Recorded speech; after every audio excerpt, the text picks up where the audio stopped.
បាទឈ្មោះហេងអាដាមជា Program Engineer ថ្ងៃនេះខ្ញុំមកចែកម្លែកចំណេះដឹងទាក់ទងនឹងបច្ចេកវិទ្យាដែលគេតែងតែប្រើប្រាស់នៅក្នុងវិស័យរោងចក្រឧស្សាហកម្ម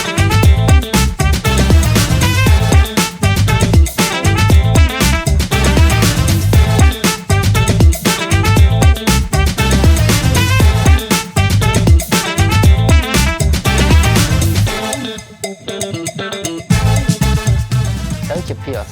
PLC ឬ Programmable Logic Control គឺជាឧបករណ៍អេឡិចត្រូនិកដែលដើរតួជាខួរក្បាល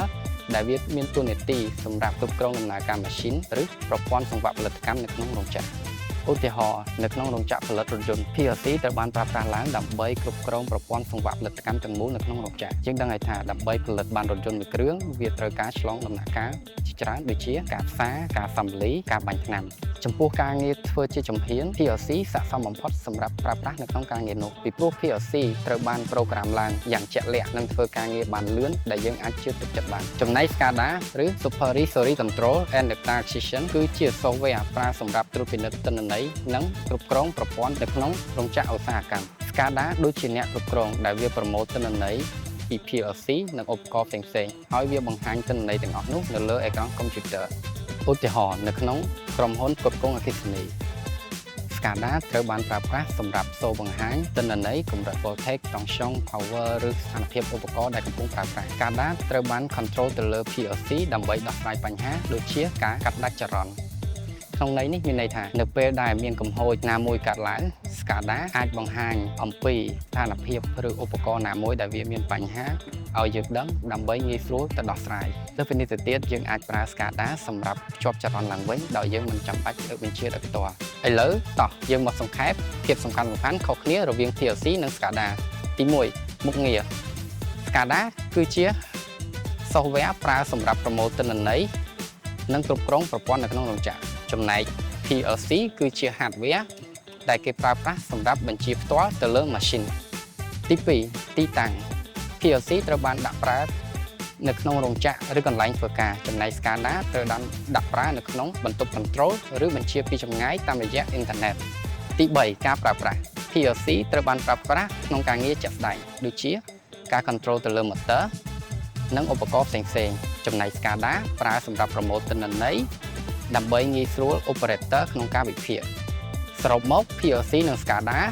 ដំណើរការទៅរួមគ្នាដើម្បីធ្វើឲ្យប្រព័ន្ធសង្វាក់ផលិតកម្មនៅក្នុងឧស្សាហកម្មរបស់យើងដំណើរការបានទៅដោយរលូនតោះឥឡូវយើងមកមើលឧទាហរណ៍ជាក់ស្ដែងនៅក្នុងរោងចក្រផលិតភេសជ្ជៈ PLC គ្រប់គ្រងម៉ាស៊ីនបំពេញភេសជ្ជៈចូលទៅក្នុងដបដោយធានាថាដបនីមួយៗត្រូវបានបំពេញយ៉ាងត្រឹមត្រូវទៅតាមកម្រិតរបស់វាទន្ទឹមនឹងនេះ SCADA មានតួនាទីក្នុងការប្រមូលទិន្នន័យពី PLC ដើម្បីបង្ហាញពីចំនួនដបដែលបានចាក់បំពេញនិងស្ថានភាពម៉ាស៊ីនដែលកំពុងដំណើរការប្រសិនបើម៉ាស៊ីនណាមួយមានបញ្ហាឈប់ដើរ SCADA នឹងជូនដំណឹងភ្លាមៗហើយ operator គាត់អាចបញ្ជាទៅលើ PLC ដើម្បីដោះស្រាយបញ្ហានោះមុននឹងបញ្ចប់តោះមកឆ្លើយសំណួរដែលគេតែងទទួលញឹកញាប់ដូចជាទី1តើ SCADA ដំណើរការដោយគ្មាន PLC បានទេជាទូទៅ SCADA ពឹងផ្អែកទៅលើ PLC ឬឧបករណ៍ស្តៀងវាដើម្បីប្រមូលទិន្នន័យប៉ុន្តែវាក៏អាចភ្ជាប់ជាមួយនឹងប្រព័ន្ធផ្សេងទៀតដែលមាន communication support ទៅនឹង SCADA ដូចគ្នាបានដែរទី2តើ PLC និង SCADA មានតម្លៃថ្លៃឬទេតម្លៃវាអាស្រ័យទៅលើភាពស្មុគស្មាញនៃប្រព័ន្ធប៉ុន្តែវាជាការវិនិយោគសម្រាប់ប្រសិទ្ធភាពនិងសុវត្ថិភាពនៃសង្វាក់ផលិតកម្មទី3ឧស្សាហកម្មប្រភេទអ្វីខ្លះដែលប្រើបច្ចេកវិទ្យាទាំងនេះរាប់ចាប់ពីផលិតកម្មថាមពលរហូតដល់ការគ្រប់គ្រងទឹក PLC និង SCADA មានវត្តមានស្ទឹងគ្រប់ទីកន្លែងនេះហើយគឺជាការពន្យល់ដ៏សាមញ្ញអំពីភាពខុសគ្នារវាង PLC ហើយនិង SCADA សង្ឃឹមថាអ្នកទាំងអស់គ្នាបានយល់អំពីការចែករំលែកចំណេះដឹងមួយនេះប្រសិនបើលោកអ្នកចង់ប្រឹក្សាយោបល់អំពីបច្ចេកទេសឬបញ្ហាណាមួយដែលលោកអ្នកជួបនៅក្នុងរោងចក្រឧស្សាហកម្មរបស់លោកអ្នកអាចទាក់ទង